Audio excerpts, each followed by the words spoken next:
lang ito.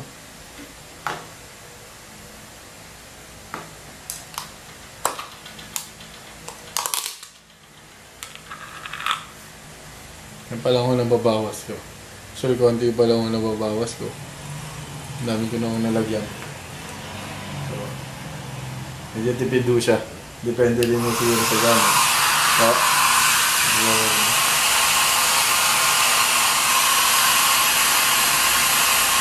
tutuloyin ko muna yung alcohol. Sigurado.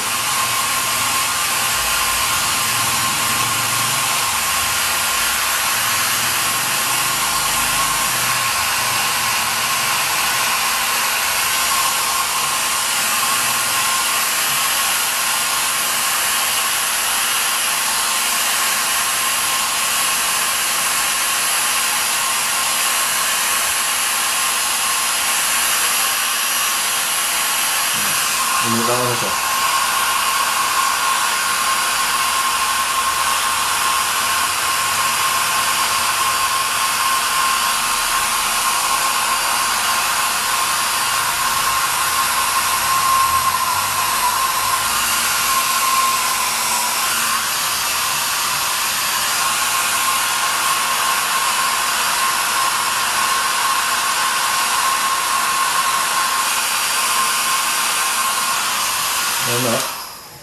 Medyo warm na.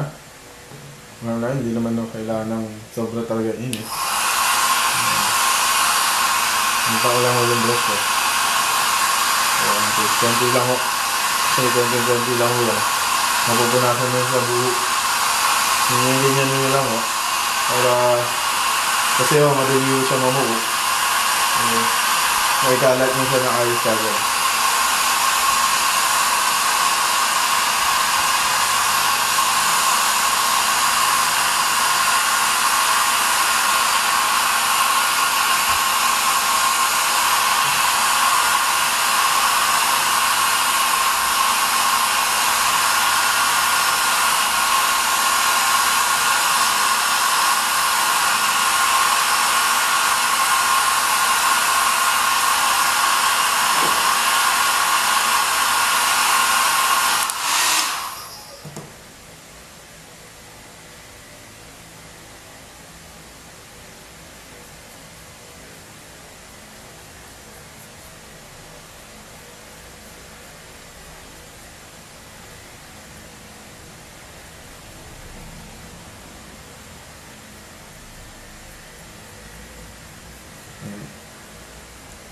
Ayun o. Hintayin niya may coat naman siya lahat. Okay na yun. Ngayon, yung loob, ang ginagawa ko doon is liquid. Actually. Pero pwede nyo siyang gamitan ng paste. Lagyan lang po yung brush. Ngayon, papasok nyo lang siya sa loob. Ikot-ikot nyo lang. Ngayon, pag hindi ko kasya yung brush nyo, pwede yung mga tissue. Kaayos lang din mo yun. Yun lang. Pero sa akin, ang ginagawa ko is tataan ko siya ng liquid.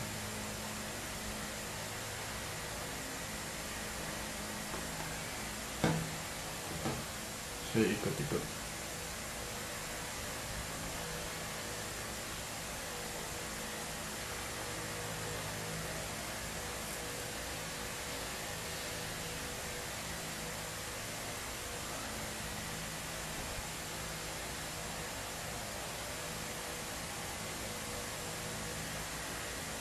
Alat na lahat.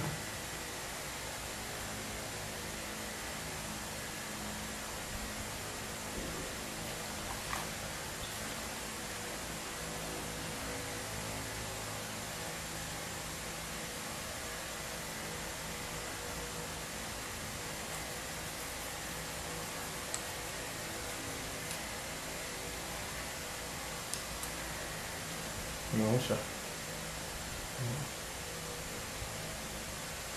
Ayan. Isa-set aside nyo na siya. Mga ano yan, 30 minutes actually. Ngayon, medyo matagal-tagal. Sa slido, is madali lang. So, initan nyo lang ho siya. Punas-punasan nyo ng buo. So, pagka-init nyo, ganun-ganun nyo lang oh. So, hindi ko na ipapakita yun. Dito naman sa polymer. So, ito ang importante. Para hindi na tayo magtagal. Bali, tutuyuin ko lang mo siya.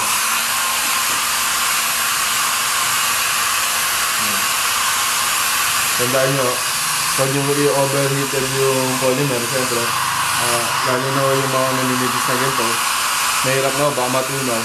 So yung ray nyo, baka, ano lang, ma-deform or kumalog. So, konting ingat lang. Kaya ganito lang ginagawa ko.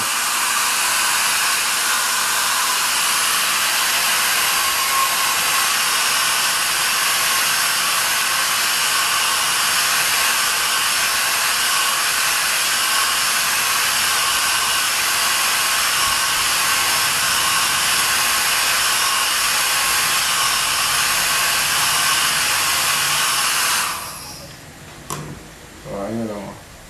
Pag medyo worn na, ayos na yan. Galing nyo naman yung brush nyo. Tayo lang. Yung brush nyo.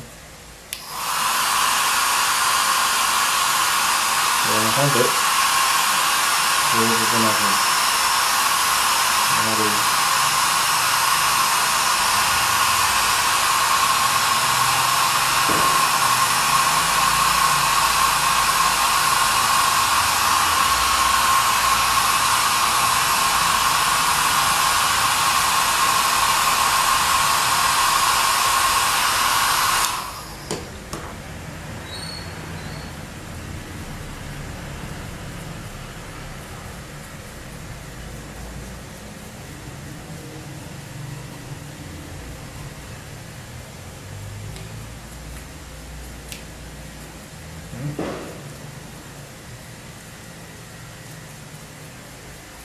No. Ayan yung dahil hindi ko nga din disassemble, so hindi ko maaabot na nandito itong part. Gagawin ko, tuluan ko lang mo siya ng liquid. Ayan. Okay na ko yun. Ayan.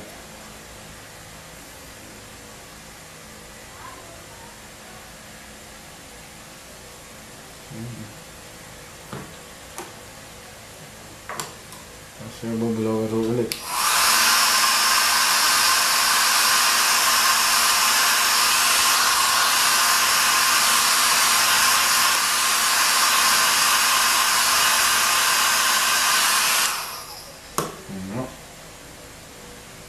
Yan. Siset aside nyo na ako siya ulit. So, yun o. Pagka ano ng mga 30 minutes, mamumuo siya. Pag namuo siya, punasan nyo lang. Pagka punas nyo, okay na ho yun. Assemble nyo na ho lahat. Then, it's all good na. Tapos mararamdaman nyo na ho siya pag ginamit nyo. Pag nag-init siya, maglalangis ho siya ng ano.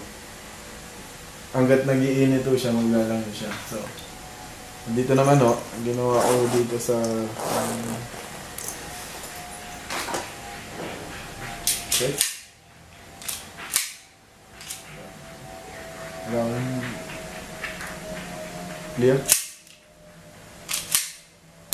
Direction. Ito naman ho, para sa 1911, lalo na yung may mga fiber optic na site. Ito. Para makita nyo. So, ito naka-fog na hood.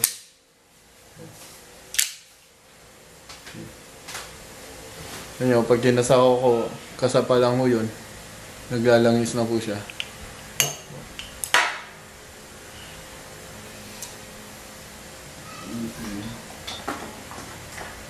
Ginawa ko dito sa fiber optic ko. Para siguradong hindi ko natamaan or ay ano. Dito ko ininitan sa ilalim.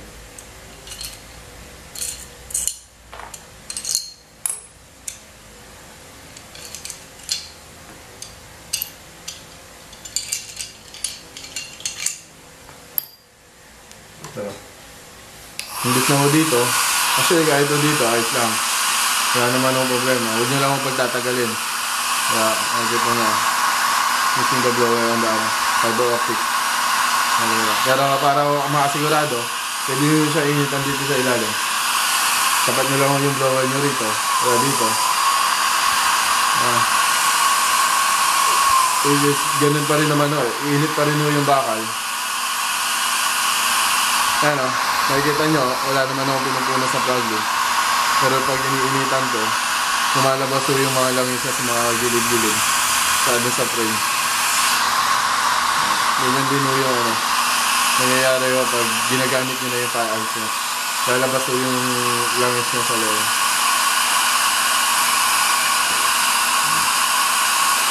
Ano? Para sigurado hindi yung matutunaw. Ganun din yung sa likod kung may fiber optic kayo. Iwasan nyo na lang o para sigurado. Pero kahit naman yung gano'n ninyo, kung blower lang mo yung gamit nyo, hindi naman ang matutunaw. Dahil ingat lang. Ayun na, ang makikita nyo. Naglalangis na ho siya, ya. Kusa niya kung langis yan, hindi ko nilalagyan ng plug load yan.